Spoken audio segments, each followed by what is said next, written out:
Gaat u zitten, beste genodigden. Do be seated, dear guests.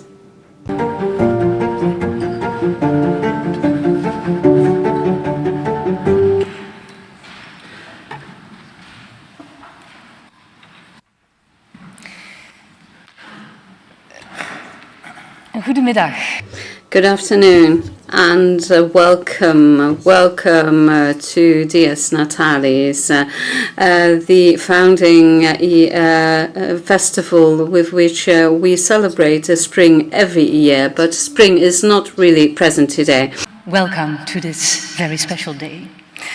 Today, Ghent University will be awarding 7 honorary doctorates, 1 institutional title and 6 honorary doctorates for scientific merit. The full ceremony can be watched on live stream, and we also offer simultaneous translation, including sign language. Dadelijk zullen we kennis maken met... We will soon meet the different honorary doctors, but first I would like to give the floor to the Vice Rector of this university, Mrs. Mieke van Herwegen. Dear Rector van de Wallen, dear Rick, Your Excellencies, dear about to be honorary doctors, dear guests, dear colleagues, dear students, dear Ugentians. Welcoming you all to Dies Natalis, our university's anniversary, is a moment I look forward to every year with a warm feeling. On this day, we celebrate science par excellence, and that in the distinguished company of numerous Ugentians and guests from Belgium and abroad. Welcome to everyone. Please take a good look around. If you haven't already done so, you're seated in the most beautiful and oldest building of Ghent University, our Aula Academica. With the impending renovation of the building scheduled to commence later this year, it is highly likely that this is the last Dies Natalis in the Aula for some years. As we embark on the renovation journey of this almost 2-century-old building, our goal extends beyond mere restoration. We're striving to gear it up for the next 200 years by not just reviving its ancient stones, but also by infusing it with modern technology and fostering an environment ripe for innovation.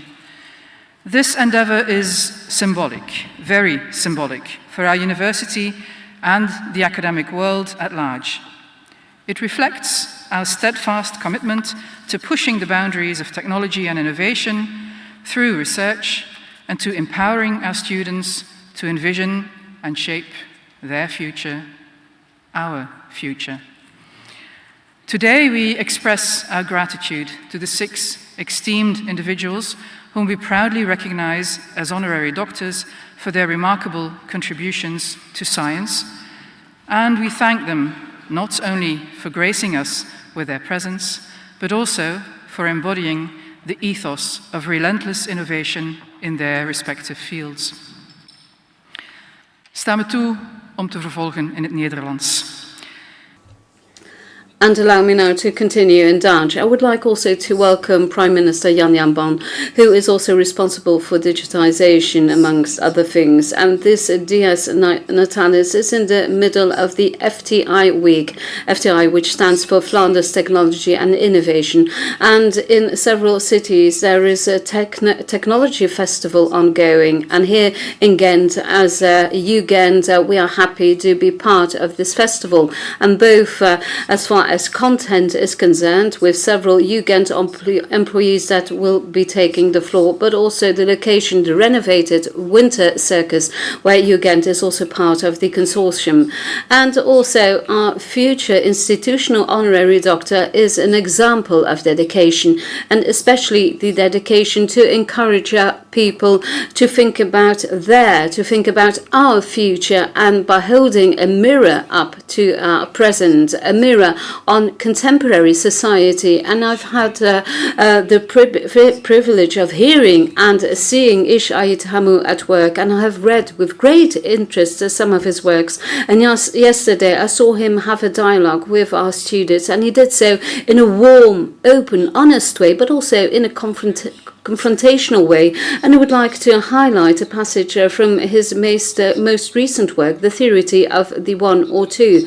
And I quote, "The editors of an important literary supplement of a newspaper did not want to accept the request to discuss my fourth novel, The Beauty We Share, on their book pages. And simply having said no, I could have accepted it by the reason given by the newspaper editors for not covering the book broke me. Ish is not really Flemish literature." It was a sentence that really shook up my identity. I had written the book in Dutch. It was a story about a Flemish town with Flemish characters, published by a Flemish editing company, publisher, and written by a man born in the Flemish town of Vilvoorde. So what else was it if not Flemish literature? And where the work of fellow writers was judged to be good enough or not to say something about it in the newspaper, at least there was no need to first determine whether it was Flemish or not. And this rejection was really hurtful for me. And for me, I found it very hurtful as well, because literature should not be assigned a nationality. Literature is enriching. It offers food for thought. It is an art form in which an author bears his or her own soul a little. And in Ish's case, I might say a lot. He really shows he has the courage to showing his feelings, showing feelings of fear and shame, and offering it to others. It really requires a lot of strength to cherish the quiet hope of changing society just a little bit, just by trying to touch people through your story. So, dear Ish, thank you for your boldness, for your courage, and I'm extremely happy to welcome you here today. And here in our community, we want to focus on sense of belonging, and the honorary doctorate that you will soon receive will hopefully send a strong signal to our society and the many diverse communities in our society, and also those newspaper editors and everyone else that thought that your literature does not deserve a review, or others that thought your stories were not Flemish enough.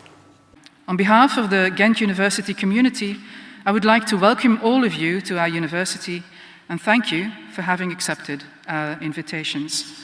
An honorary degree is a recognition of your outstanding academic, artistic, and/or societal merits. All of you, in your own way, are champions of scientific research, dedication, and collaboration. At the same time, the honorary degree expresses our intent to strengthen our relationships in the future by including you into our Ghent University community. At the end of the ceremony, you too will be Ghentians. So now it is time to get acquainted with you as our new doctors honoris causa. Dear guests, I wish you all a pleasant ceremony, and as always, I wish you a happy Dies Natalis.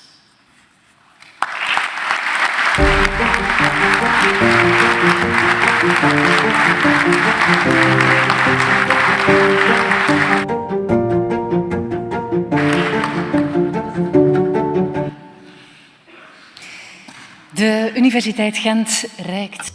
Ghent University awards its honorary doctorates annually to people who aim to make this world a better place, people who push the boundaries within scientific research or arts.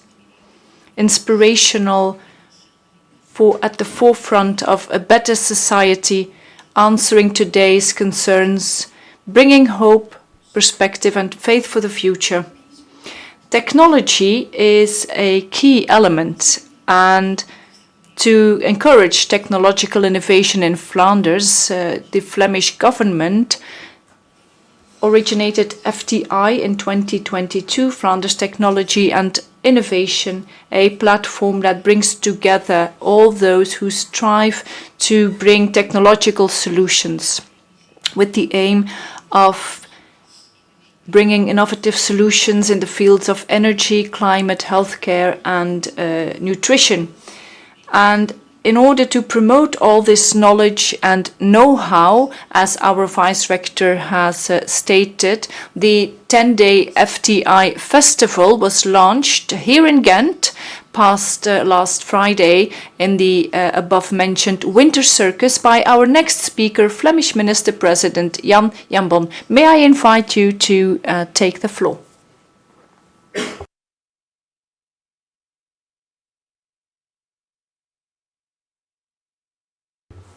Dear Rector, dear Vice Rector, esteemed honorary doctorates, guests, thank you for inviting me to Ghent University's Dies Natalis. This is my third visit to Ghent in 1 week, so I must say I'm beginning to start to feel at home.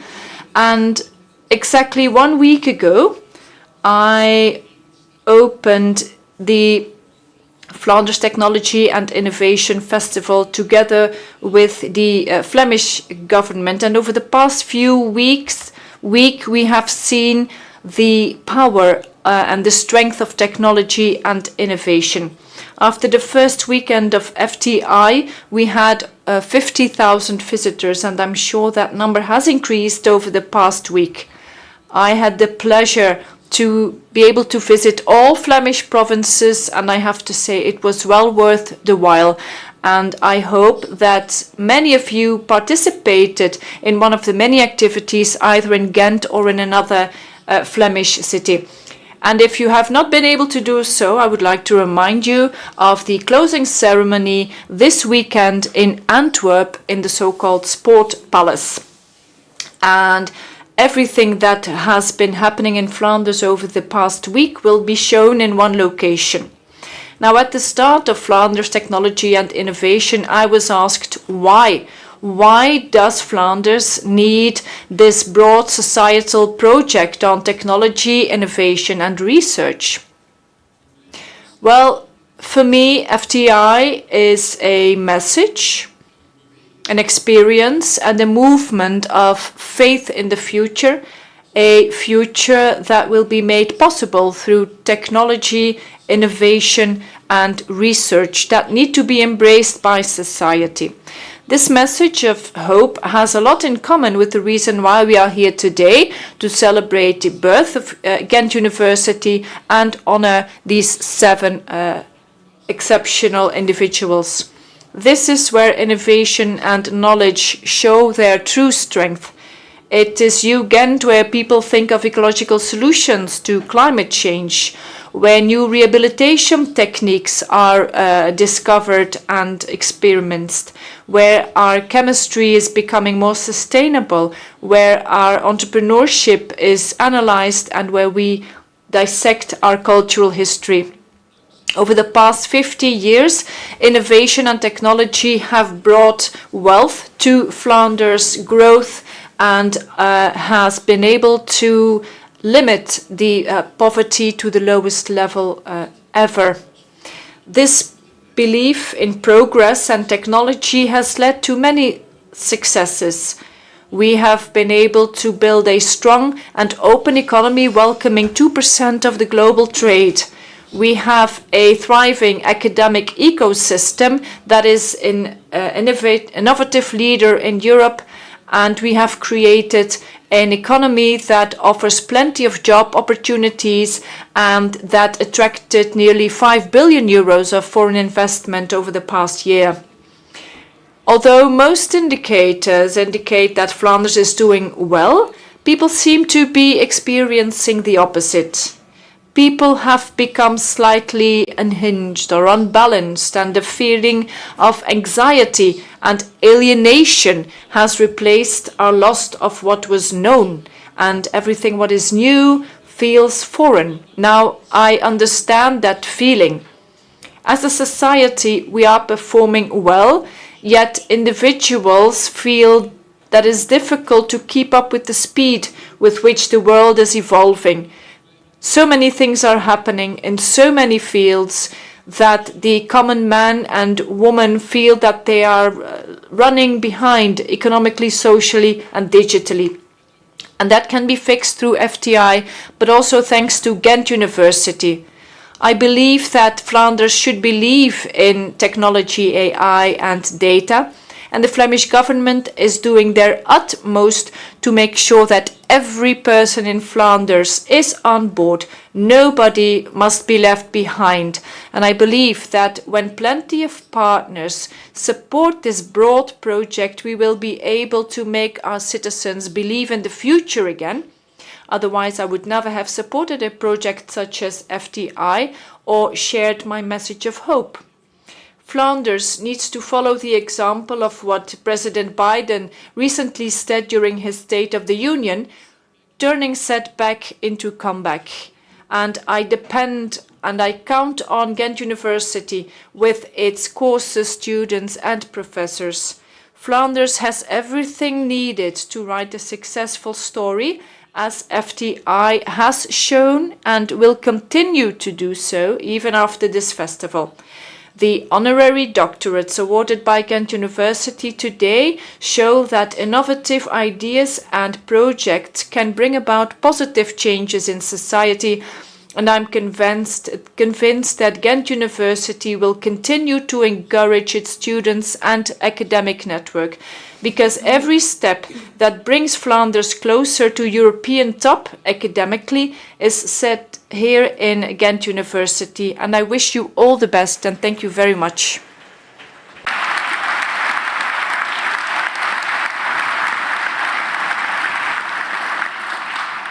Hartelijk dank, meneer de minister-president. Thank you so much, Mr. Minister President, for your introduction, for your speech. Presentation of the first honorary doctorate, which will be awarded to the Estonian ecologist and geographer, Professor Ulo Mander, who has conducted social research in the field of landscape ecology.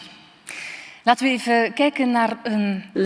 Let us have a look at the laudatio of our first honorary doctor brought by his promoter, Professor Veerle van Eetvelde of the Scientific Faculty.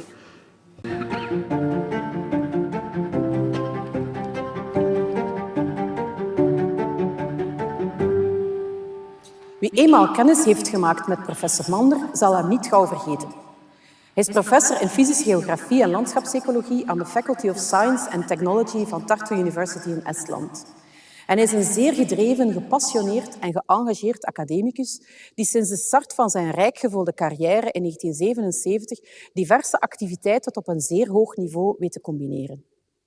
Als geograaf en landschapsecoloog leverde hij een substantiële bijdrage aan de natuurwetenschappelijke benadering van die disciplines. Landschapsecologie onderzoekt hoe landschappen functioneren als complexe systemen, waarbij de interacties tussen ruimtelijke patronen en processen, als ook de relatie tussen omgeving en maatschappij en de impact van de mens hierop centraal staat. Hierbij worden verschillende disciplines geïntegreerd en formuleren ze samen beleidsmaatregelen voor een meer duurzaam beheer en herstel van landschappen en biodiversiteit. Het onderzoek van professor Mander illustreert zeer mooi hoe kwantitatief onderzoek kan bijdragen aan het begrijpen van die complexe processen. Hij analyseert en monitort het transport van nutriënten in landbouwgebieden en waterbekkens en in de emissies van broeikasgassen in wetlands. Wetlands fungeren namelijk als belangrijke koolstofreservoirs en door het behoud en herstel van deze ecosystemen kan koolstofemissie worden verminderd, wat essentieel is voor het milderen van de klimaatsveranderingen. Bovendien zijn de wetlands-ecosystemen bronnen van broeikasgassen zoals methaan en het begrijpen van hun ruimtelijk-ecologische processen is belangrijk voor het verminderen van de negatieve menselijke impact op klimaat. Professor Mander ontwikkelde daarvoor indicatoren ten behoeve van beleidsmatige toepassingen. En zo was hij betrokken bij het uitschrijven van de IPCC Guidelines for Wetlands en formuleerde hij oplossingsgerichte en duurzame maatregelen voor actuele thema's zoals klimaatsverandering en stikstofproblematiek. Daarnaast heeft professor Mander zijn wetenschappelijke kennis altijd internationaal gedeeld. Wanneer Estland in 1991 onafhankelijk werd, openden voor hem ook de deuren van de academische wereld in West-Europa en daarvan maakte hij gretig gebruik om zijn grenzen te verleggen en nieuwe netwerken uit te bouwen. Hij organiseerde het eerste congres van de International Association for Landscape Ecology in een voormalig Oostblokland, waarbij de tradities van deze discipline uit het Westen en Oosten op een vruchtbare manier geïntegreerd werden. En dit zorgde voor een stroomversnelling in het uitbouwen van de interdisciplinaire samenwerkingen, waarvan de volgende generaties nog steeds de vruchten plukken. Tot slot staat professor Mander ook aan de basis van de zeer nauwe onderzoeks- en onderwijssamenwerkingen met de vakgroep Geografie sinds de jaren 1990. En met de Universiteit Gent door het Enlight Network, waarvan ook de Universiteit van Tartu deel uitmaakt. We zijn dan ook als faculteit Wetenschappen en in het bijzonder als vakgroep Geografie zeer trots om een eredoctoraat van de Universiteit Gent te mogen uitreiken aan professor Mander.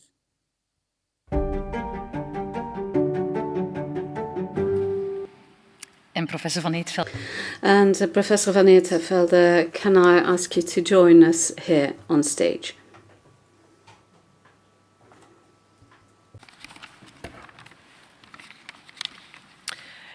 Dear Ulo, we are very grateful to have you here in Ghent after all the decades already that we have a close collaboration with you. But I'm especially honored that we share maybe the most beautiful discipline, interdisciplinary research field of geography. And I think yesterday in your lecture, you also clearly demonstrated that fundamental research in landscape ecology really matters in order to understand climate change from a spatial perspective, which is what geography do. So from your research and energy, I think it's very inspiring for many scholars around the world, and that makes you also an excellent ambassador for Ghent University. Meneer de rector, mag ik omwille van... Mr. Rector, for all these reasons, can I ask you to award the honorary doctorate to Mr. Udo Walde? Dear guests, on the proposal of the Faculty of Sciences and on behalf of the Board of Administration, I award to Professor Ulo Mander the degree of Doctor Honoris Causa for his bound-breaking scientific research and merit.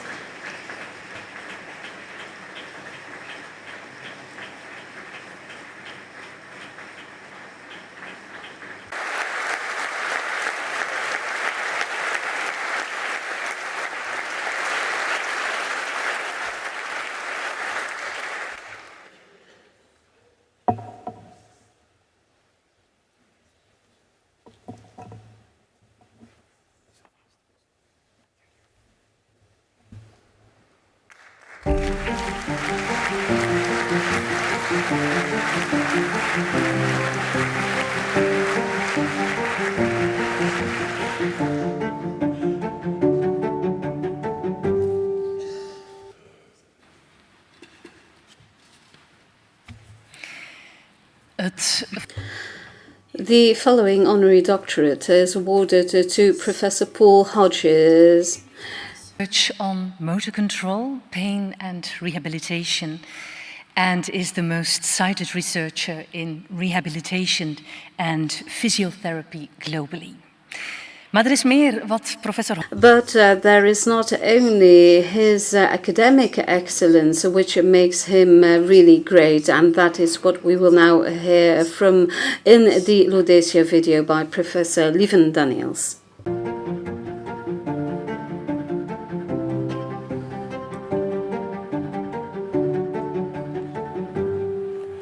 Het is met volle overtuiging dat ik vanuit onze faculteit, de faculteit Geneeskunde en Gezondheidswetenschappen, collega Paul Hodges, verbonden aan de Universiteit van Queensland, voordraag om een eredoctoraat te krijgen van onze alma mater.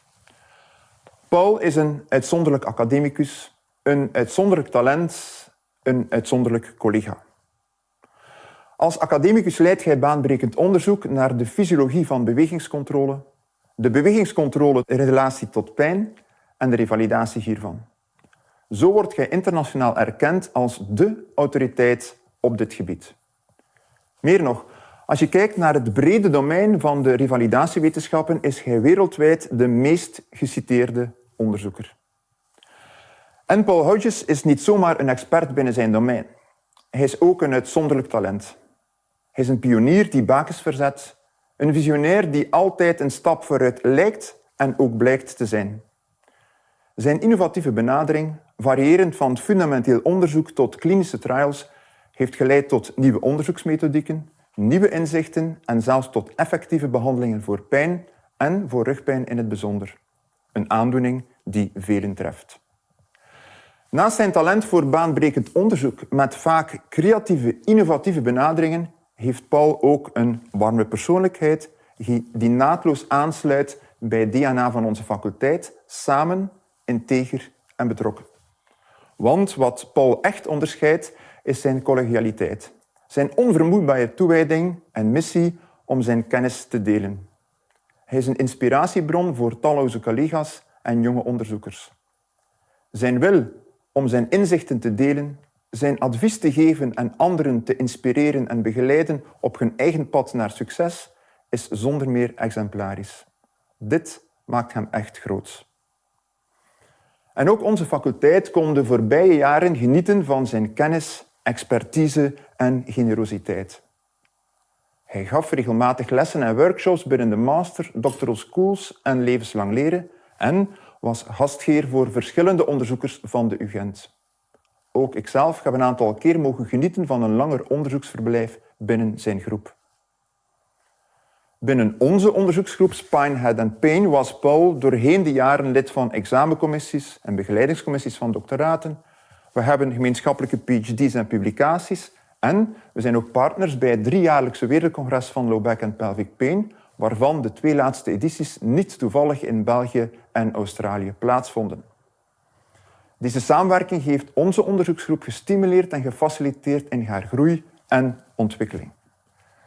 En als u zou vermoeden dat deze buitengewoon getalenteerde onderzoeker een saaie, droge wetenschapper is, dan vergist u zich volledig. Ik heb Paul mogen leren kennen als een warme familiemens, met een mooi gezin van 4 kinderen, iemand met artistiek talent en ook nog eens bijzonder sportief. Typerend voor zijn sportieve kant en meteen ook voor zijn uithouding en volharding zijn de vele marathons die hij op zijn naam mag schrijven. Maar liefst 116. Paul, je bent een uitzonderlijk academicus, een uitzonderlijk talent en een uitzonderlijke collega. Dit eredoctoraat is een formele bevestiging en grote waardering voor jou als persoon en voor de stevige link die er is tussen onze universiteiten.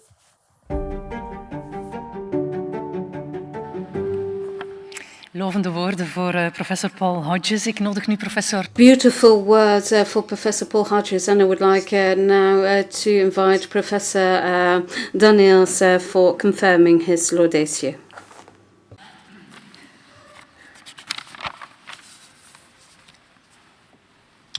Paul, as motivated individual, but I repeat, you are an exceptional academic, an exceptional talent, an exceptional colleague.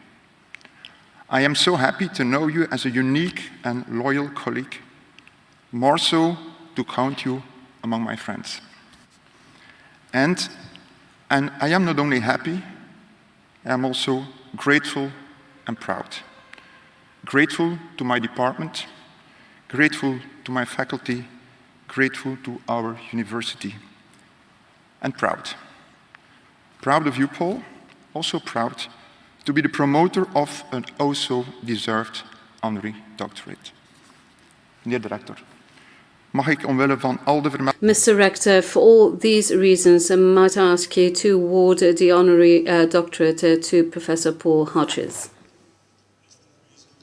Dear guests, on the proposal of the Faculty of Medicine and Health and on decision of the Board of Administration, I award on behalf of the University of Ghent to Professor Paul Hodges the degree of Doctor Honoris Causa, and this for his groundbreaking scientific merit.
This afternoon goes to Professor Bert Wekhuizen, leading professor of inorganic chemistry and catalysis at Utrecht University.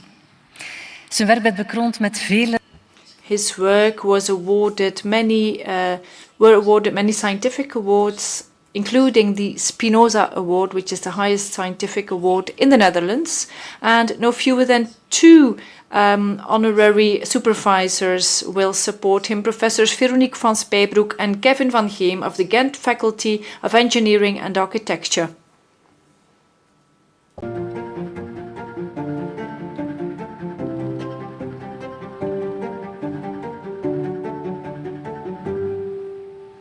Professor Bert Wekhuizen is universiteitshoogleraar in de anorganische chemie en heterogene katalyse aan de Universiteit Utrecht.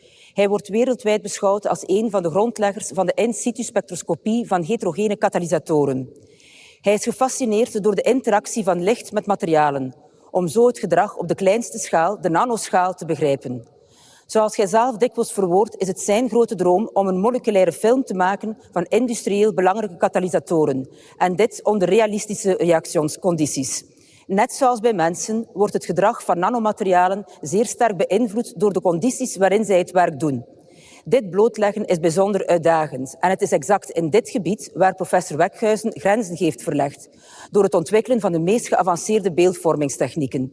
Deze kennis over wat er gebeurt op de allerkleinste schaal zet hij in om materialen en katalysatoren te ontwikkelen die we essentieel nodig hebben bij de verduurzaming van onze maatschappij. Professor Bert Wekhuizen is een bijzonder inspirerende persoonlijkheid. Een lichtend voorbeeld op het gebied van chemie en een ware pionier in katalyse. Zijn bijdragen zijn niets minder dan revolutionair te noemen. Zijn baanbrekend onderzoek heeft de grenzen verlegd in ons begrip van complexe chemische processen en katalytische materialen. Maar het belangrijkste is misschien wel dat professor Wekhuizen de geest van samenwerking en vrijgevigheid belichaamt, die academische wereld op zijn best definieert. Hij heeft talloze samenwerkingsverbanden bevorderd, zowel binnen de academische wereld als in het bedrijfsleven, waarbij hij disciplines en instellingen heeft overbrugd om een van de meest dringende uitdagingen aan te pakken waar onze wereld vandaag de dag voor staat: het reduceren van onze CO2-emissies. Zo doet hij als coördinator van het Synergy Consortium baanbrekend onderzoek naar elektrificatie van chemische processen. Dit zal op korte termijn tot de reductie van miljoenen tonnen aan CO2-emissies leiden. Maar hier stopt het niet. Zo heeft hij ook pionierswerk gedaan rond verspreiding van microplastics en recyclage van plastic afval. Bert is zeer gedreven. Als je ergens zijn tanden inzet, laat je niet los tot het probleem opgelost is. Professor Wekhuizen is zeer sterk overtuigd van de kracht van disciplineoverschrijdende samenwerking. Door met een open blik naar de wereld te kijken, open te staan voor datgene wat je niet weet, kan je grenzen verleggen en belangrijke maatschappelijke vraagstukken oplossen. Hij gelooft zeer sterk in de kracht van toekomstige generaties om innovatieve oplossingen van morgen uit te denken rond duurzaamheid en heeft vele studenten en onderzoekers geïnspireerd. In 2013, toen hij de Spinoza-prijs ontving, zei hij dat een van de mooiste zaken die je als wetenschapper kan realiseren niet de zoveelste publicatie is, maar het doorgeven van kennis aan volgende generaties, die dan zelf hun weg gaan. Hij is dan ook grote pleitbezorger van het belang van ongebonden, nieuwsgierigheidsgedreven onderzoek, als pijler van een sterke kennismaatschappij, om zo blijvend de verwondering in de wetenschapper te stimuleren. Als erkenning voor zijn uitmuntende bijdragen aan de wetenschap, zijn niet aflatende inzet voor het onderwijs en om ons te blijven inspireren bij het nastreven van excellentie, is het een grote eer dat we namens de faculteit Ingenieurswetenschappen en Architectuur professor Bert Wekhuizen kunnen voordragen voor dit welverdiende eredoctoraat.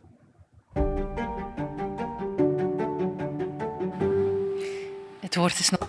And I would now like to invite Professors Van Spijbroek and Van Geem to come forward.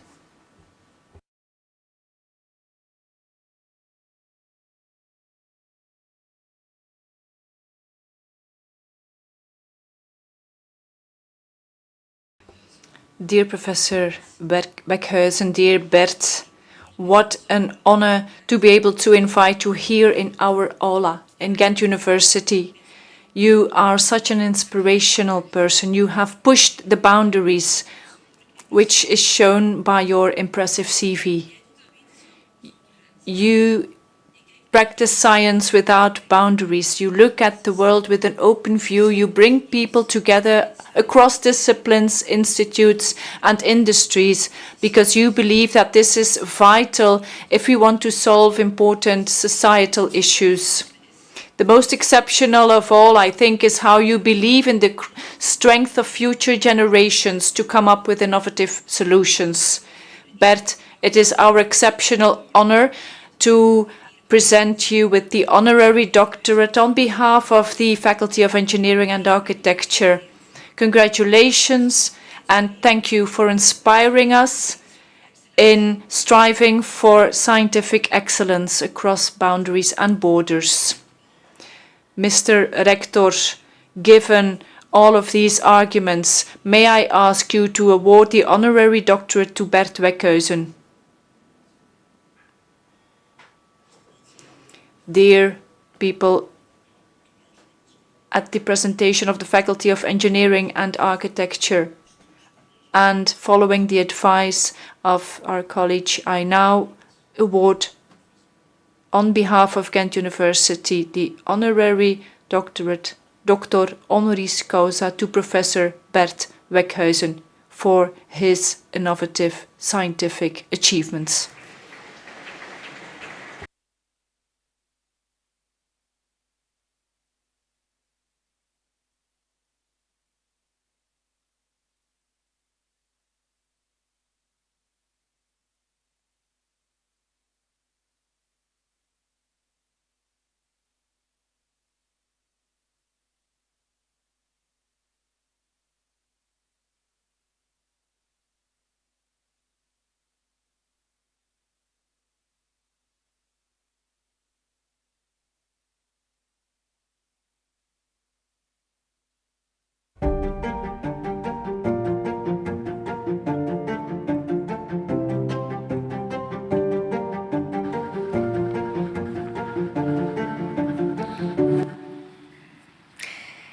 We are now at about the halfway point of this official ceremony. I do believe that calls for a musical interlude, and to that end we have invited Jessica Peel and Birgit Eeklo, die allebei hier aan het Conservatorium van Gent gestudeerd. They both studied at Ghent Conservatory and were guided by composer and conductor Dirk Brossé. Together, they are the dynamic percussionist duo As One, and in a playful manner they share the drums. Marimba, bass drum, bongos, doms. They have a set of drums that will captivate you. And they will now bring us motion number 1 by the American composer Nicholas Hall, made for concert bass drum and bongos. So be prepared for As One.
Straks horen we hen. And the ladies will be back. Maybe we should have provided earplugs or something. Oké, as one. Straks brengen ze nog een... As one will return with different set of drums. Doctorate, which goes to an economist, Professor Thomas Hellman. Een vooraanstaand expert op het gebied...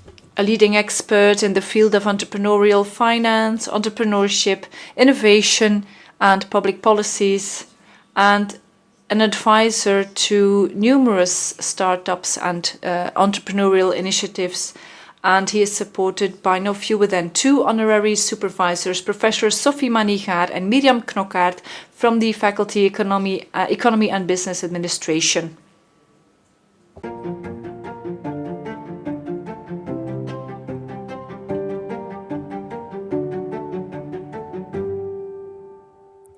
We zijn bijzonder verheugd dat de UGent een eredoctoraat zal toekennen aan professor Thomas Hellman namens de faculteit Economie en Bedrijfskunde.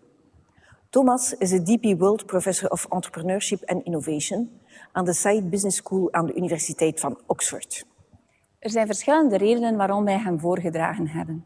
Voor eerst heeft hij baanbrekend onderzoek verricht naar de relatie tussen ondernemers en financiers. Zijn onderzoek werd gepubliceerd in de absolute toptijdschriften zoals de Journal of Finance en de American Economic Review. Hij heeft bijvoorbeeld blootgelegd hoe venture capital financiers bijdragen tot de professionalisering van innovatieve scale-ups, hoe optimale contracten tussen investeerders en ondernemers genegocieerd worden en wat de rol van de overheid kan zijn bij het stimuleren van ambitieus ondernemerschap. Maar zijn academische verdiensten zijn niet de enige reden om hem dit eredoctoraat toe te kennen. Hij besteedt ook zeer veel aandacht aan het vertalen van zijn onderzoeksinzichten naar niet-academici. Zo heeft hij met zijn collega Marco Darin een handboek over entrepreneurial finance gepubliceerd, dat wereldwijd aan diverse universiteiten gebruikt wordt. Hij heeft heel veel gevalstudies over ondernemers geschreven. Veel studenten kennen dus zijn werk. Hij staat ook frequent in contact met ondernemers. Zo speelt hij een leidende rol in het Creative Destruction Lab en Inspire in Oxford. Beide organisaties, gelinkt aan de Universiteit van Oxford, faciliteren ambitieus ondernemerschap van hun studenten en alumni. Bovendien zijn zijn inzichten ook hoogst relevant voor beleidsmakers, die hij vaak adviseert op regionaal, nationaal en internationaal niveau, zoals op het World Economic Forum. Omwille van deze combinatie van academische excellentie en maatschappelijke relevantie zijn wij verheugd dat Thomas dit jaar het Gentse eredoctoraat zal ontvangen.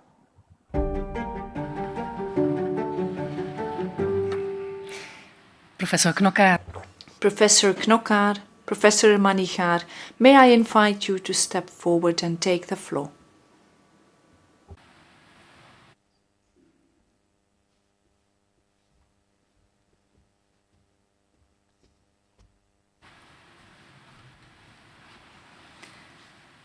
Dear Professor Hellman, dear Thomas, we're so excited and so honored that you accepted this honorary doctorate from Ghent University, given your really groundbreaking insights that you produced on the very fuzzy world and very poorly understood area of relationships between entrepreneurs and investors, how to grow scale-up ventures, how to scale high growth, how to stimulate high growth entrepreneurship. And as already indicated in the movie, we are also so grateful for sharing those insights with the outside world. Also here at the university, you shared generously not only your time, but also your great insights yesterday with our researchers, with our faculty, and even this morning with our technology transfer manager and chairman of the Industrial Research Fund. So we hope that your insights will also make Ghent University a better place for ambitious entrepreneurship. Meneer de rector, Dear Rector, for the arguments listed above, may I ask you to award the honorary doctorate to Professor Thomas Hellman.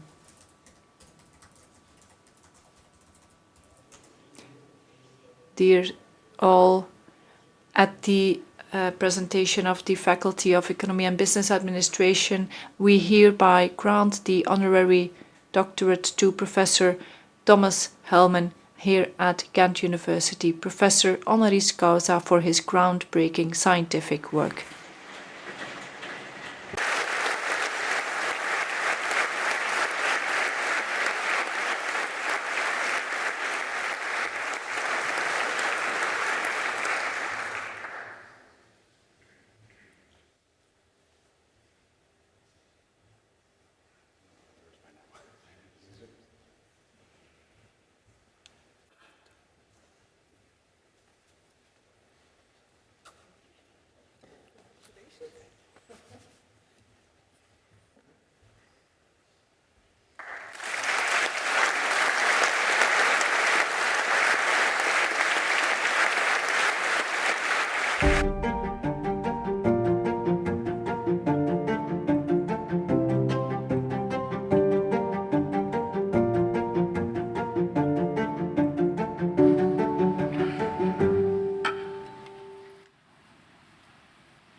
Dat brengt ons.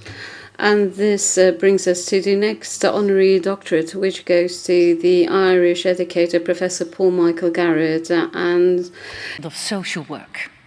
Hij wordt voorgedragen door de faculteit Psychologie en Pedagogische Wetenschappen. He is being presented and nominated by the Faculty of Psychology and Educational Sciences, and his honorary supervisor is Professor Rudi Rose.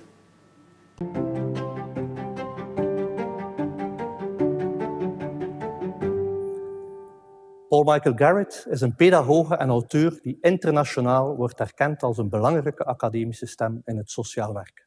Hij werd recent in een toonaangevend internationaal tijdschrift geroemd als waarschijnlijk de belangrijkste kritische theoreticus op het gebied van sociaal werk in de Engelssprekende wereld. Paul publiceert zeer veel en zijn werk wordt internationaal vaak geciteerd. Maar hij verdient het eredoctoraat natuurlijk niet omdat hij zeer veel publiceert, noch omdat zijn publicaties internationaal, bijvoorbeeld ook in het Chinees, werden vertaald. Er zijn meer belangrijke redenen om hem dit eredoctoraat toe te kennen. Ik zal er hier 3 benoemen. Een eerste reden voor het toekennen van het eredoctoraat is dat Paul in zijn werk altijd sociaal werk als handelingspraktijk verbindt met theorie. Deze verbinding met theorie is cruciaal voor het sociaal werk als academische discipline en als praktijk. Het idee dat denken en handelen in het sociaal werk moeten samengaan, staat immers vaak onder druk. Professionals in het sociaal werk worden wel eens gereduceerd tot louter uitvoerders in plaats van denkers. En dit leidt tot zeer onkritische en conservatieve praktijk. Paul wijst in zijn werk op erudite wijze voortdurend op het belang van de sociale theorie als belangrijke onderbouw van kritische sociaal werkpraktijk. Hij vertaalt daarbij in zijn werk ook complexe sociale theorieën naar concrete handelingspraktijken, maar daarnaast ontwikkelt hij zelf ook nieuwe sociale theorie, getuigen bijvoorbeeld zijn boeken over dissenting social work of welfare words, om er maar 2 te noemen. Een tweede reden voor het toekennen van het eredoctoraat is dat Paul zeer consistent blijft in zijn positie als academicus. De bekende socioloog Howard Becker stelde reeds in 1967 de vraag aan academici: aan wiens kant sta je? Aan die van de onderdrukkers of aan die van de onderdrukten? Er bestaat immers geen neutrale sociale wetenschap. Paul kiest resoluut de kant van de onderdrukten in de samenleving. Hij benoemt en analyseert op zeer grondige en heldere wijze logica's en evoluties die in onze samenleving bijdragen tot sociale ongelijkheid. U zou kunnen stellen dat het innovatieve in Paul zijn werk is dat hij in tijden waarin nogal wat sociale wetenschappers de individualiserende waan van de dag volgen, standvastig vasthoudt aan een kritische machtsanalyse. Belang daarvan voor het sociaal werk en voor de samenleving kan moeilijk overschat worden. Een derde reden die ik hier wil benoemen is de band die we als vakgroep Sociaal Werk en Sociale Pedagogiek in de loop der jaren met Paul hebben opgebouwd. We hebben een actief Erasmus-contract. We zetelen samen in de redactie van een internationaal tijdschrift. Paul was ook lid van de doctoraatjury van een ondertussen collega-docent. We maken samen deel uit met een aantal collega's van de vakgroep van de International Social Work and Society Academy enzovoort. Paul is trouwens ook een aardige man en ondertussen een vriend. Een collega van de vakgroep benoemt hem stevast als Sweet Paul. Wat is dat laatste ook omdat hij verlekkerd is op Belgische chocolade. Dat is op zich allemaal geen reden natuurlijk voor het toekennen van een eredoctoraat, maar het maakt het gebeuren nog fijner. Omwille van deze 3 redenen en meer ben ik blij dat we vandaag dit eredoctoraat van Hanser harte aan Paul Michael Garrett kunnen toekennen. Proficiat, Paul.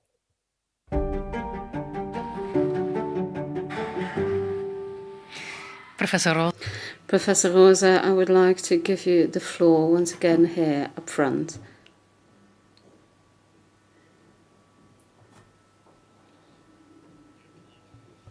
I completely agree with myself and the arguments I gave. You have been in Ghent many times, and you always say coming to Ghent feels like coming home. So I'm very proud that today we can finally welcome you home formally and make you part of the Ghent community. I think your research today is more relevant than ever. Testimony also the young people protesting outside, and your research on social justice and critical perspective on social problems is very, very important. And I want to thank you especially for keeping us sharp on our toes in the social work research and practice community, and for all the work we are doing. We're very honored that you want to accept this honorary doctorate. And on behalf of the Department of Social Work and Social Pedagogy, I want to congratulate you and thank you. Meneer de rector, mag ik u omwille van alle... Mr. Rector, because of all the above-mentioned arguments, can I ask you to award the honorary doctorate to the professor? The invitees, on behalf of the Faculty of Economy and on decision and presentation of the Board of Governors, I hereby award the degree of honorary doctor to the professor because of his groundbreaking academic and scientific merit.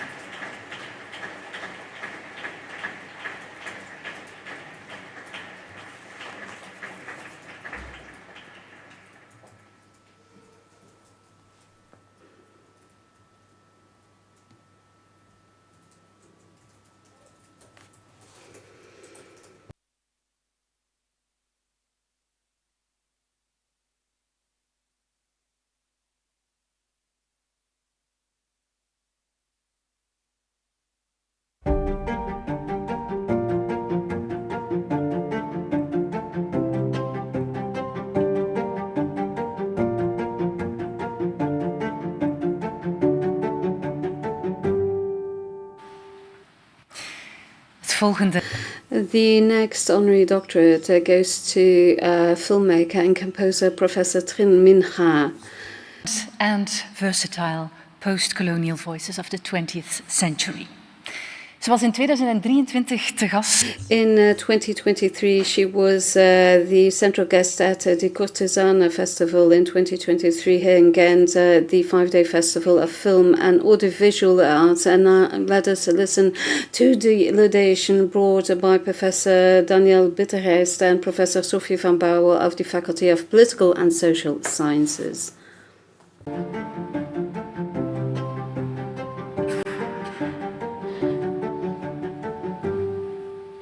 De faculteit Politieke en Sociale Wetenschappen en de vakgroep Communicatiewetenschappen zijn vereerd om in naam van de Universiteit Gent professor Trinh Minh Ha, hoogleraar aan de Universiteit van Californië, Berkeley, voor te dragen voor een eredoctoraat. Professor Trinh is een van de meest gerenommeerde academici op het snijvlak van gender studies, film studies en postkoloniale theorie. Ze is ook componiste en een belangrijke onafhankelijke filmmaakster. Professor Trinh heeft baanbrekend werk verricht over gender, cultuur en identiteit. Ze daagde hierbij het westerse denken over gender uit, waarbij ze vanuit een postkoloniaal perspectief de focus legt op de ervaringen van vrouwen van kleur. Typerend voor haar benadering is haar conceptualisering van speaking near or with in plaats van speaking about. Als filmmaker is professor Trinh een belangrijke stem in de wereldcinema. Trinh is bekend om haar experimentele documentaires over vrouwen in landen als China, Vietnam, Senegal. Vanaf de jaren 80 maakte ze films waarin ze een stem geeft aan vrouwen en dit vanuit een kritische, postkoloniale lens. Op die manier leverde ze een cruciale bijdrage aan de feministische cinema en aan de etnografische filmtraditie. Daarbij bekritiseert ze de dominante representatie van niet-westerse samenlevingen. Omwille van haar baanbrekende bijdrage aan de wereldcinema en haar belangrijk academisch werk dragen we professor Trinh Minh voor een eredoctoraat aan onze universiteit. Haar meerzijdig werk heeft generaties sociale wetenschappers en filmmakers geïnspireerd en aangemoedigd om vanuit een globaal perspectief kritisch na te denken over gender, cultuur en identiteit.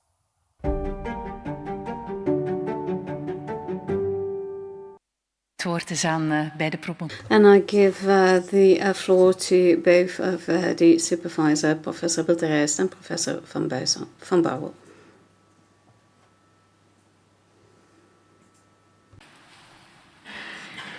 Dear Professor Trinh, dear Minh, thanks for all your wisdom.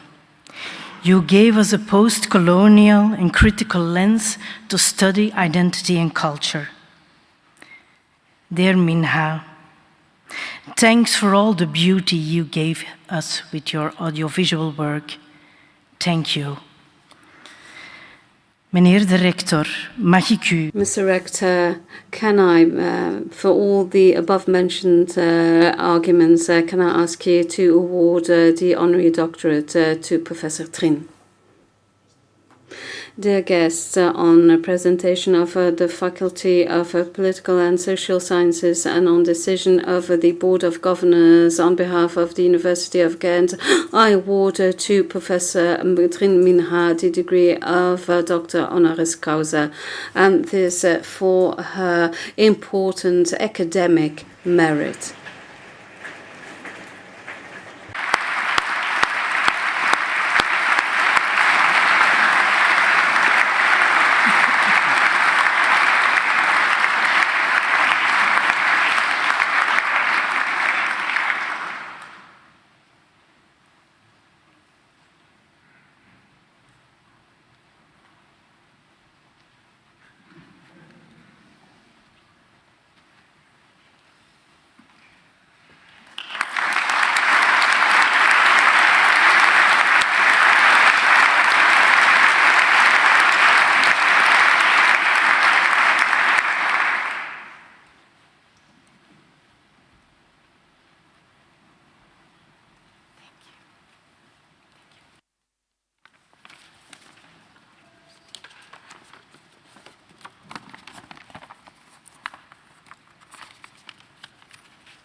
I have a very soft voice, so can you hear me?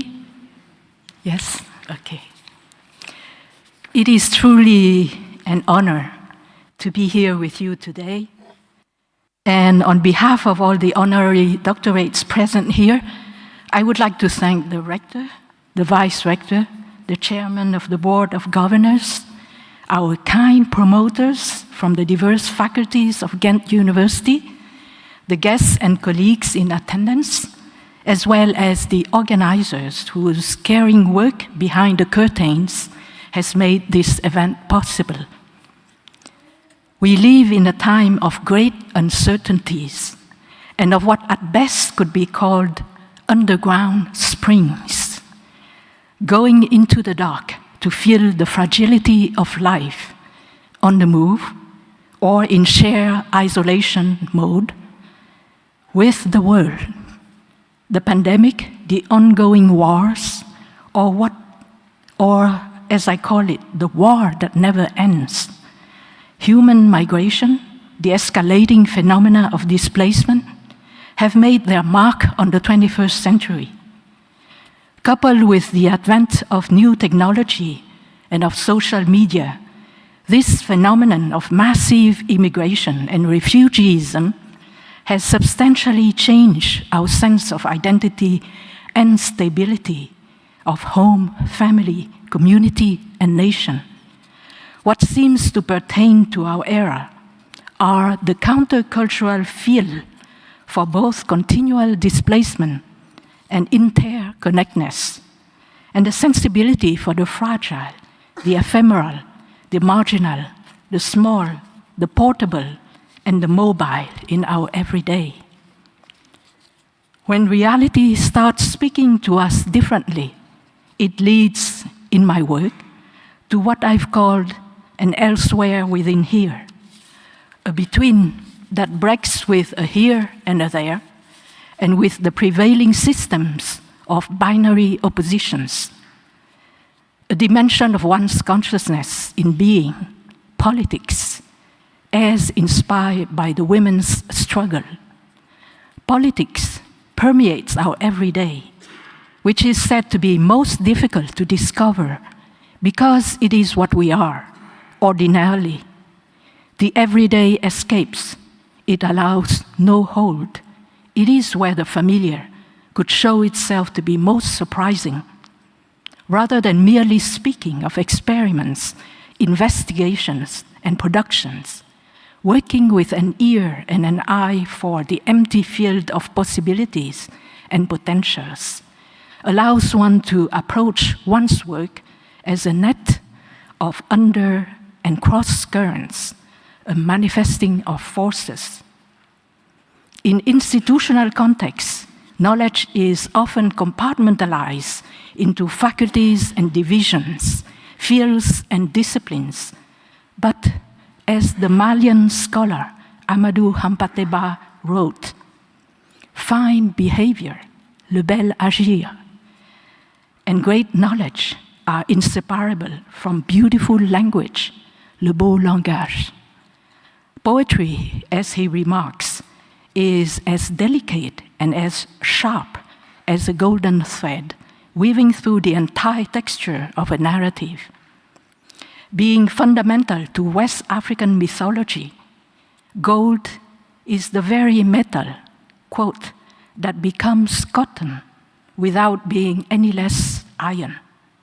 Gold is the support of knowledge. But if you confuse knowledge with the support, le savoir et le socle, it will fall on you and crush you, close quote. Knowledge is not a goal. It is more a journey, an everyday practice of what and how we learn. And learning impacts all areas of life. A growth mindset can foster resilience and innovation, even in situations of failure. For what we call success is not to be found in individual achievement through a person, a group, a state, or a nation. It thrives in how and what we enable others to achieve. Behind each of us, honorary doctorates, is a long line of those who help us on our path, collaborators, supporters, and inspiring change makers. The time of harrowing difficulties is also a time of deep learning, of gaining wisdom and internal strength. Ours is a time when scientists, artists, activists, educators, and other path makers are reminded that color, class, gender, and culture are not categories, but an ongoing project and a dimension of consciousness in everyday practice.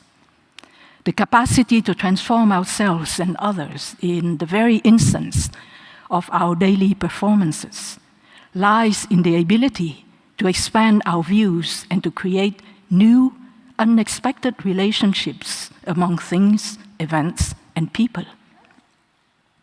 An educational praxis committed to changes should, among others, offer the possibility of a radical self-other awareness in which words, language, are not just an exercise of power or resistance, but also an infinite act of creativity. Our work, for example, could then be the force that enables change and keep history alive. We are endowed with the creative power to intimately act on our everyday as it bears within it the world. No action is too small. No work seems futile when one is fully committed to it. Once set going, it takes on a life and a rhythm of its own, independently of the individual who initiated it. A drop of ink can change the composition of a glass of water or of the ocean. even if that change is not visible to the eye. For me, this is the force of each individual's active contribution in society. Despite all the pessimism voiced, I am confident in the impact of that drop in every aspect of our life. Thank you.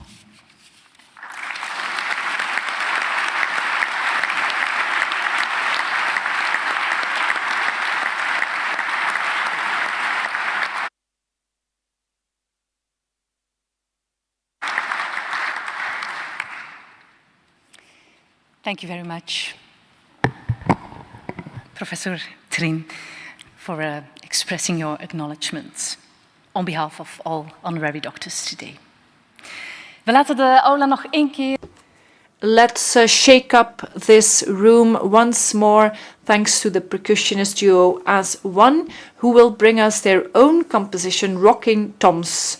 Jessica Peel and Birgit Eeklo, the floor is yours again.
We gaan over tot de uitreiking.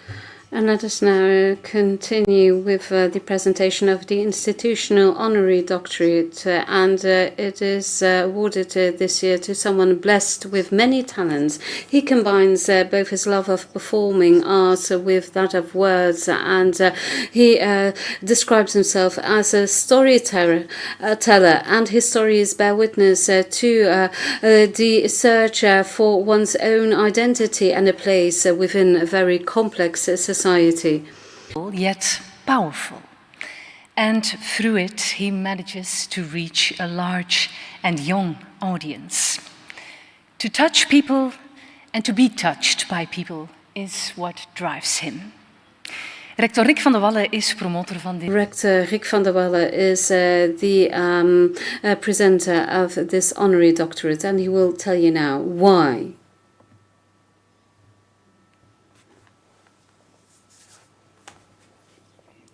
Dear invitees, dear guests, dear colleagues, dear friends, last year, in my laudation for Frans Timmermans, I pointed out that we are going through exciting but also confusing times, and times that call for a new grip, for new structures, and that appeal to us as scientists as well, because that is at the very core of what we do and who we are. We try to grasp reality in all its dimensions. And we take the freedom and liberty to ask and to question and to gather and disseminate, and in this way we can also inspire. And inspiring other people is important, and a lot of my colleagues are very much aware of this, and they prove to be not only excellent academics and scientists but also inspiring storytellers, and that have an enormous imagination, and researchers are being continually challenged by their peers, and they stand out in their own field, and in this way, we can also be inspired in our role as storytellers and imaginers by those that are at the very top in that field. And such an important person can come flying from Chicago, as we saw last weekend, but we don't have to look that far to find someone like that. It can also be just a Flemish person, a Fleming, as he called himself just a week ago during a radio interview, just a Flemish person coming from 1800 Vilvoorde. Dear guests, dear colleagues, dear friends, you probably already know Ish Ait Hamu, and maybe as a dancer or choreographer, and at a very young age he was allowed to participate and to perform on international stages, and perhaps you might know him from his work for television, which brought him fame to a broad audience, or maybe you have already read one of his books, and he manages to reach readers and a public that would not be reading at all if it were not for him. Or maybe you might have heard him here as a guest speaker at one of the activities of Divers Denken, Thinking Differently, or maybe last year during his well-attended lecture in our auditorium. Ish Ait Hamu. That is who I am talking about. He is an extremely talented artist, and he brings his own message, and in his message he does not consciously seek controversy, and a message that he delivers in an atypical way, in a loud but never a hard way, and he is always heard. He builds bridges, and this label makes him a little, a bit uncomfortable. It puts him ill at ease, and he said that during an interview as well a few months ago, because that label creates expectations that he cannot possibly live up to. A storyteller, that is what he says, suits him better, and that is why we put it on our invitations and on our printed documents. Ish Ait Hamu, storyteller. A brief and powerful description for a man who, regardless the medium, the location, whether it is in a theatre hall or in a television studio, on a shiny dance floor, or in a library, or even here in the Aula Academica, it is a short and powerful description, but for a man who simply has a story to tell, a story that finds an audience, a story that connects, a story that inspires, and a story also that stimulates. Dear Mr. Aitamu, dear Ish,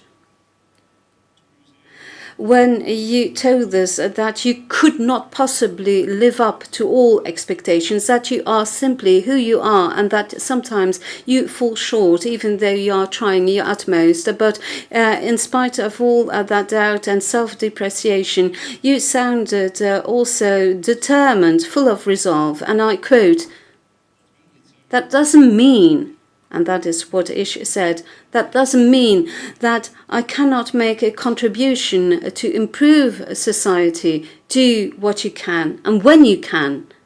End of quote. And it is this conviction, this will help us to change our society and will help us to improve it. And this is what pushes scientists, academics to push boundaries every day through their work, and of what we know and what we do not yet know, of what we can and cannot yet do. And of course, this involves trial and error. Daring to make mistakes and doubting and self-doubt as well, but this deep inner conviction, in fact, that is not being diminished, and not the conviction that it has to be shared with as many people as possible. We are capable to change society. We are able to improve society. And your and my professional worlds may be far apart from one another, but I am known as a non-dancer. I don't dance at all, but I recognize in you that same conviction that pushes so many scientists and that we share with our students. And I can also see that despite and in spite of all your doubts, that you still manage to, in fact, to set things in motion.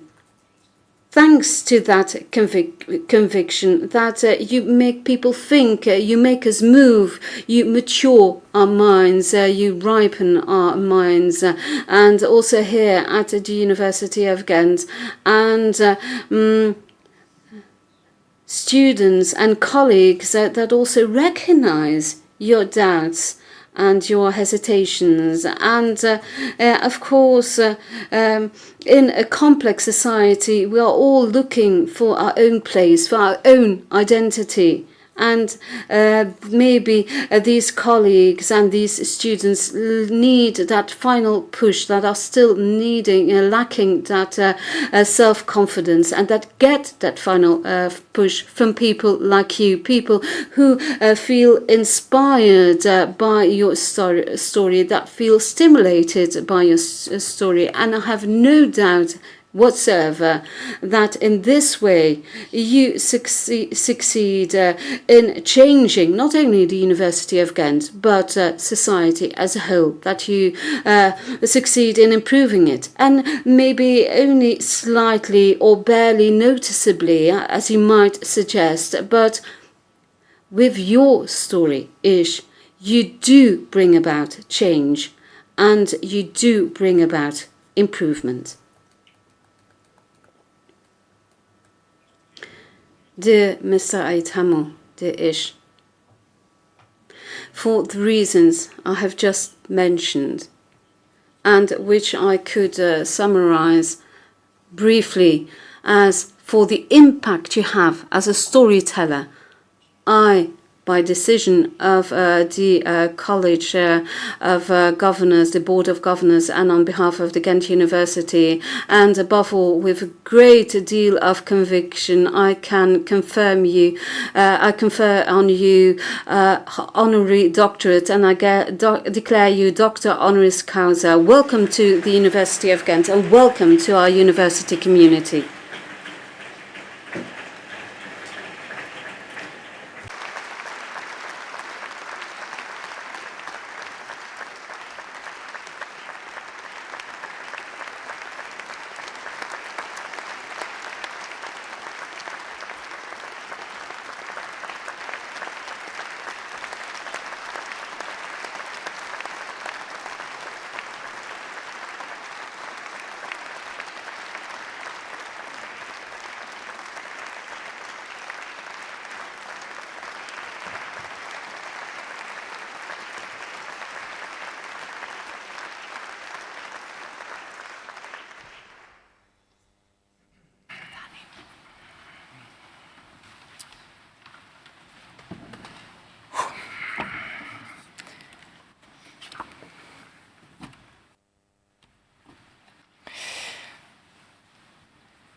Dank u wel. Thank you all. And before starting my presentation, allow me to say a few words in French to my parents.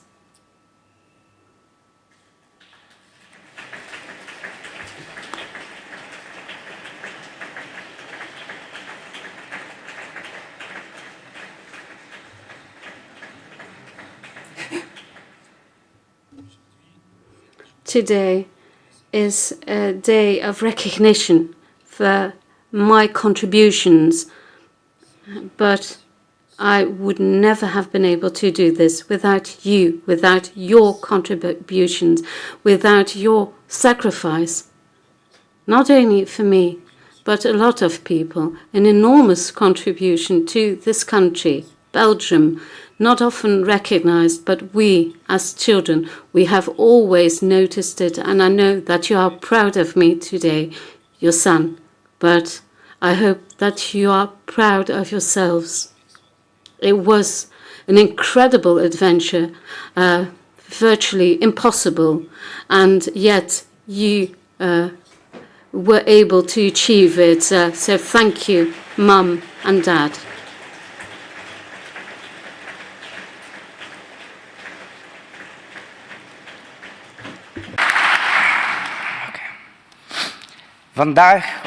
And today, or in fact the past few weeks, I thought a lot about why I'm doing what I'm doing and why I'm writing what I'm writing. And the voice of the child inside of me told me, because I like it, because it's fun. I think it's fun to put words to paper, to make them dance on paper.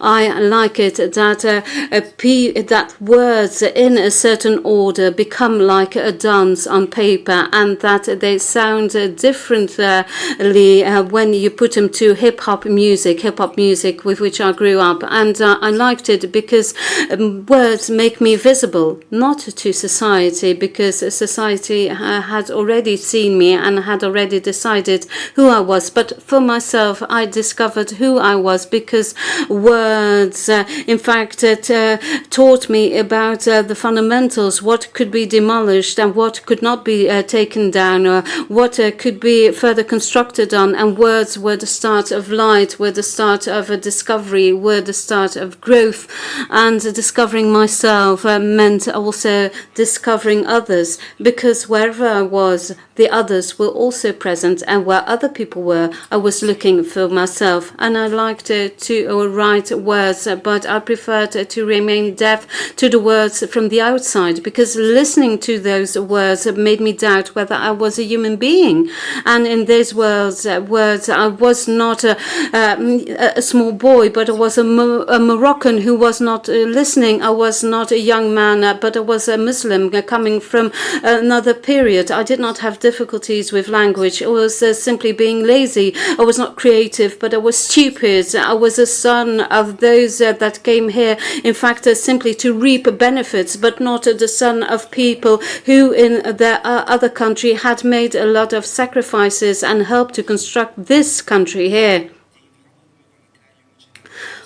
Words that turned me from a small boy into a man. I was something that still had to grow. I became a certainty, and I was an ally, and in the view of many, I all of a sudden became an enemy, and words that once danced all of a sudden marched to a rhythm of fear. They were not looking for union, but for separating, and all of a sudden words were no longer fun, but words became frightening, and they were being drowned by those that wanted to turn words into bullets, and people that did not dare to speak about peace. And I became aware of the fact that words were more important than I thought. Words were not merely to discover myself, but to protect myself. My words had to become sharp, accurate, and the English, in fact, were aware of it sooner, that words do count when empathy is not enough, that we need to fight, and words, Smith and wordsmith, in fact, are closely linked, and there's barely a boundary between both. And this recalls us that both can lead to a battlefield, and all of a sudden we no longer had any nuance in words, and we did not see the nuance in one another. The world is sometimes burning. We have the impression that it is burning because words make us burn, and we allow it. That words become darkness, and that at a certain moment people are being dehumanized. Every morning I wake up with frightful images from Palestine, and then I wonder, what words were those words? What were the words that were repeated, and what prepared this world to giving less importance to men and women, people that were just looking for a future? A word should deliver more than it takes away. For every word that is used to dehumanize, a book should be written to give back humanity, and this leads to the adult-ish. Why do I write? I write because I think it's important, because I think it's necessary, because a word, whether it's spoken, whether it's written, is a beacon of hope. It gives us a possibility, no matter what our differences are, and it allows us to still take into account someone else's feelings, to see the other person as a human being. And I write because I want to safeguard the boundary between wordsmith and swordsmith, because if those frightening images keep us awake at night, then what will it lead to when our dream is in fact brought to nothing and is being destroyed? And in my books, I do not write anything new. I'm not telling you anything new, nothing that we do not know yet as a human being. But in my own way, what we decided collectively, I try to make it visible, to give it a form, to give it a face, to give it a voice. It is invisible because of the layers of fright and of pain that covers it. And as a writer, the word is in fact my instrument, and you are my bucket. You are those that catch everything that is beautiful and that is awful, and connecting in beautiful, in beauty is fun. It is warm. It is good. But in our own ugliness, in our own failures, if we recognize one another, and if we try to connect through that as well, then something exceptional comes into existence, something durable, sustainable, which can make our society more emphatic. And that is my challenge, a daily challenge. And I have never witnessed such a ceremony, and I was given this award, but this award is a sign of gratitude towards our parents without language, information, without any heritage, without anything. They left their country, they made a lot of sacrifices, and they came here, and this will grow into something so much important, and no matter who we are, we will all be able to reap the fruits of what they in fact planted. And it was my parents that planted the seed. They taught me as a Muslim that the first word of the Prophet Muhammad was irkara, and which means read. That was the very first word. So people, read literature, of course, but read yourself and read others. Read ikara, because if you are aware of the fact that it is important to read, then you also are aware of the fact that even if it seems impossible at first, that you also are the other one. And what all that remains for me to say is to thank you for this honor. Take care of yourselves. Take care of your fellow man, and the words that you do not dare to express generally are the most important words. Thank you very much.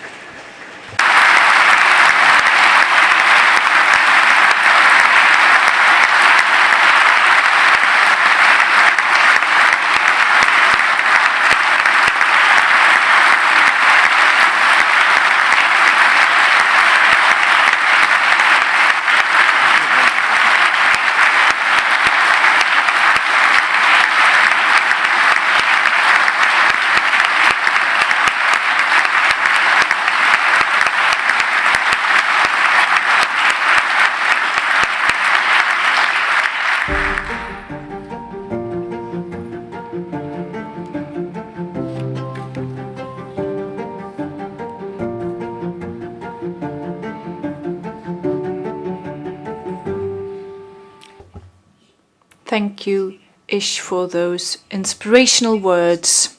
End of this official ceremony. Ik geef graag het woord nog aan. But I would of course like to give the floor to our rector, Rick van der Wallen, for some final remarks during this festive day.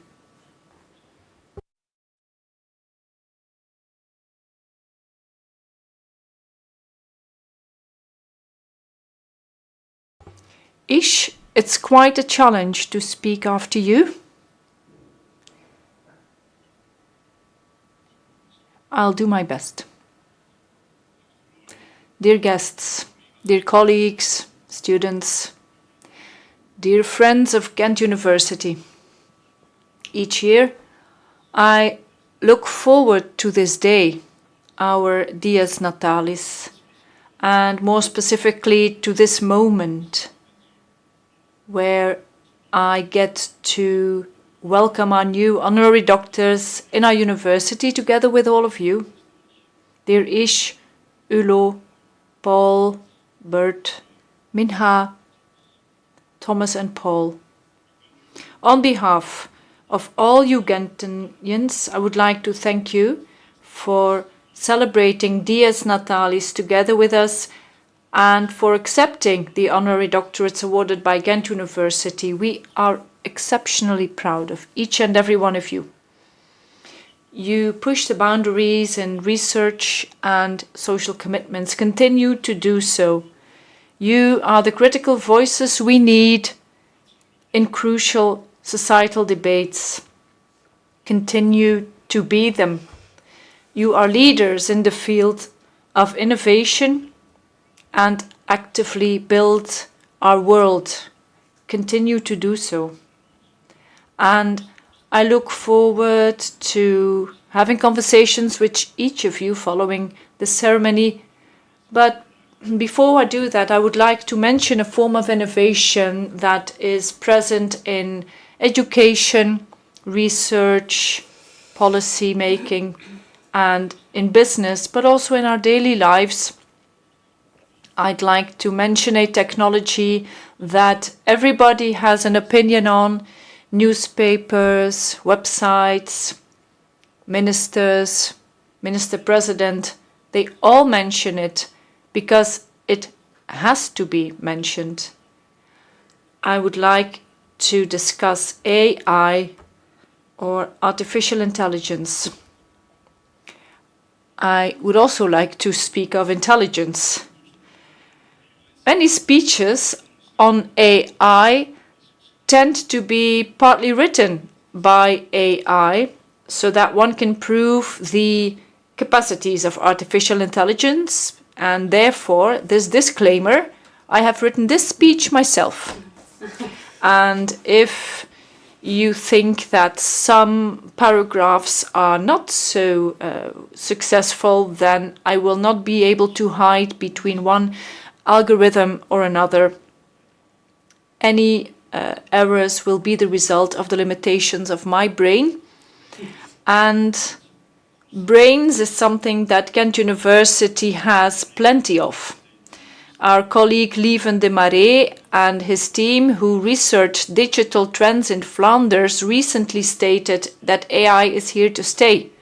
And an increasing amount of people are using the technology in their lives at a dazzling speed. And AI will play a role at Ghent University, and it's already doing so in all our activities.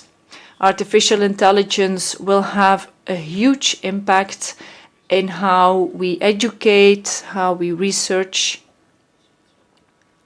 our social commitment, but also how we do business.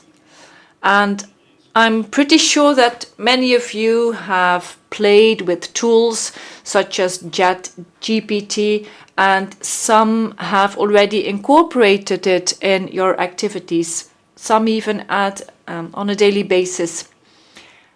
But until recently, nobody had ever heard of ChatGPT. So that is the speed with which this is being used. We see tools such as ChatGPT as powerful and easy to use. And I almost said that they feel human. And that is, I feel, the danger. We must always be critical and look under the hood of AI. We must never forget that ChatGPT is nothing but a tool developed by people, yes, and in the future it will probably be infinitely better than it is today, more effective, more efficient, easier to use, with a larger impact. But even in the future, it will still be a tool and not a human being.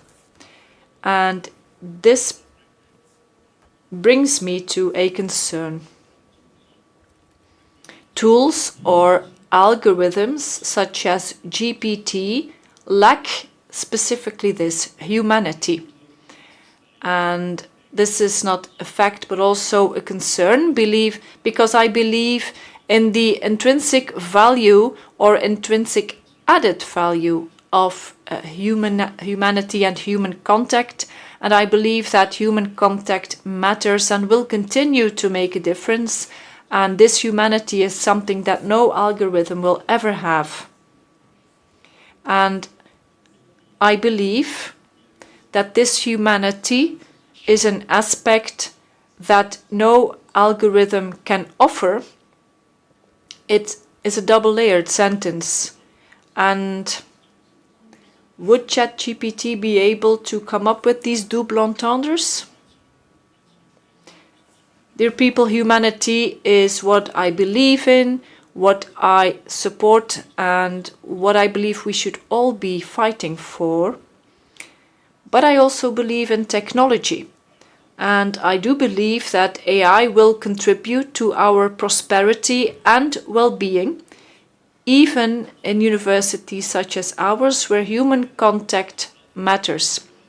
And this contribution to prosperity and well-being will come at a cost. And therefore, I would like to ask each and every one of you to think about what AI can do for us and what not. Let us set boundaries and limits, even when it comes to AI. Whether you are an AI developer, researcher, a student, or a future user of AI, this message goes out to all of you. How profoundly do we want artificial intelligence to be embedded in our activities or our lives or our simple being? Where is this limit, the line we draw in the sand, no pasarán? What are we willing to sacrifice to the algorithms and those behind them? I believe that these are crucial matters, and I call upon each of you to reflect upon this as a society, as a university, but also as an individual in whatever role you have. Many educators at Ghent University tell us they are not sure how to use AI in their education, whether to use it. And in terms of student assessment, the simple yet complicated question is, who or what are we assessing? The student or the chatbot? Students ask the same questions, which I commend them for. What use of AI can we justify, for instance, when writing a dissertation? What is inadmissible? How can students set themselves apart from the others? And these are very profound questions and concerns, and unfortunately I don't have an answer, but I do know that universities have many capacities, and the same goes for Ghent University. And within the university, we started responding to these questions, and we found that it was impossible to ban generative AI in this university. Students, to some extent, have access to AI tools and they use them. The same is done in each practice and in each field. And they expect our graduates to be able to use AI responsibly. Because, as I said, AI is here to stay. We can't ignore that fact. And that doesn't mean that I wouldn't want to have it any other way, because AI is here to stay. And that's a good thing. And as a result, starting the next academic year, the Ghent University will allow the responsible use of AI tools. And in some tasks, such as writing, the use of generative AI will even be encouraged. We want to teach our students how to use AI responsibly, and we will adapt student assessment where necessary. Now, how about scientific research, I hear you say? We are currently reviewing the role that AI is playing and will be playing in scientific research. Now, let me quote the Education and Examination Code for Doctoral Matters for the academic year 2023-24. This is not literature-ish, I'm sorry.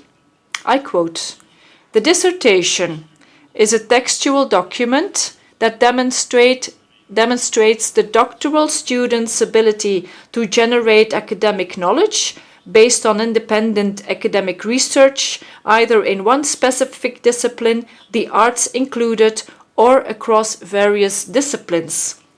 This is a very crucial paragraph in our Education and Examination Code, which requires us to ask fundamental questions on the use of artificial intelligence, because it will change what we have seen as the features of a doctoral dissertation. Who will write scientific articles in the future? Who will conduct research? And what exactly is scientific research? Do we find the creation of knowledge valuable, regardless of how it was created? And what does independent scientific research entail? What will a doctoral dissertation represent? Again, I call upon each of you to think of these questions with an open mind and to actively contribute to answering them, because not only do they touch the core of doctorate, it touches the core of everything that universities such as ours represent. It's clear to me that the use of artificial intelligence in research may have various benefits if researchers are aware of its limitations and potential problems when using AI tools and take them into account. Interesting times are ahead, that's for sure. Let's not fear them. Let's not focus on threats, but also view opportunities, because I'm sure that there are. Will Ghent University be, or is Ghent University the only academic institute that is faced with these existential questions? Of course not. Most of you know that I travel, not only because I like traveling, but mostly because I find it important. A university such as ours, that aims to be among the best in Europe and the world, that represents plurality, where students and staff are welcome regardless of their religious, political, cultural or social backgrounds, despite their nationality. A university that wishes to excel. Any such university must be focused on the world and promote international cooperation. And during my travels, I see many Ugentians who do exactly that, as a researcher, as an educator, or a member of staff of our university, and they do so excellently. Traveling means meeting people, and I meet many foreign colleagues, rectors and vice-rectors, but people from all layers of the broader university community, researchers, educators, supporting services, graduates and students. Where and whenever I meet them, one topic is always recurring, and that is how can we as a society handle artificial intelligence? And Mr. Rector, how does UGent deal with artificial intelligence? Unfortunately, no university, not even ours, has the best answer to the questions I have just raised. Everybody is currently looking, everybody is currently struggling with these questions. And I told you that as of the next academic year, Ghent University will renew its policy on generative AI, and where we will encourage its responsible use. And I am proud of that, even though, may I stress, even though I realize that many questions have not yet been answered.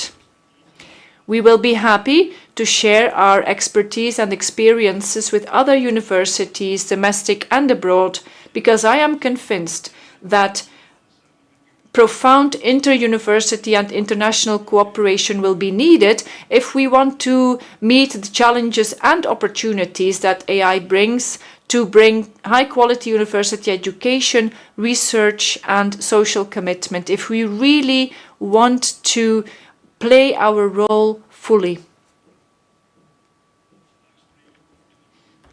Now, mentioning how AI will change our lives, how we work, how we study, is of course impossible without referring explicitly to the Technology Festival Flanders Technology and Innovation, or FTI. The city of Ghent and its hinterland, including Ghent University and all other knowledge institutes residing in Ghent, have shown over the past week that together we can create a dynamic ecosystem for technological creativity and innovations. And many players active in the fields of technology and innovation in the broader sense of the word have shown their capabilities. And I am confident that many Ugandians have played an important role, not only in technology, but a very broad group of Ugandians in the so-called beta, gamma, and alpha disciplines. And we should thank them from the bottom of our hearts, and I have hereby done so. A final remark or preponderance I would like to share with you is a topic that is undermentioned and that is close to what I mentioned about humanity, but also what Ish has mentioned, and that is the topic of inclusion. How can we ensure that all students, all educators, all staff members at university are able to board the AI train as it is gaining speed? We must avoid that access to new technologies and tools, or the lack of access, will create new gaps between people, between students or members of staff. We must never allow such gaps to arise. Inclusion in general, and digital inclusion in particular, they matter. I do not want a world that excludes people, and I don't want a world where digital exclusion exists. Let's all exclude exclusion, including digital. If we find that humanity matters, then in our words and actions, we need to ensure that everyone is on board and no one is left behind. Thank you for the opportunity to speak before you. I have raised questions and concerns, but I've also wanted to express my faith in the future. We will create it together, and the future will be good. I would like to thank you for your presence and your silence and your attention.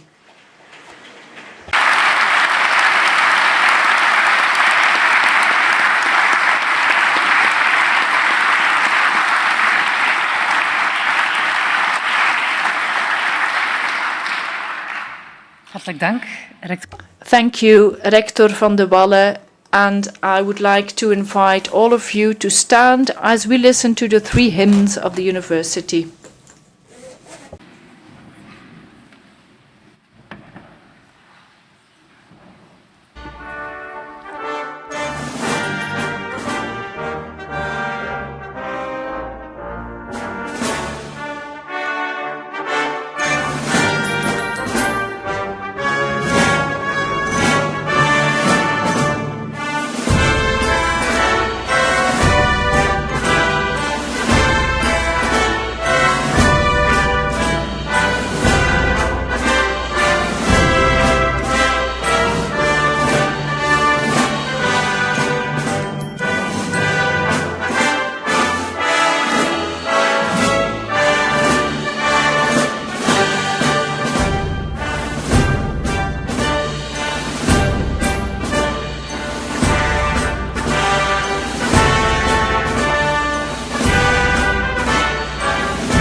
now we have truly come to the end of the ceremony.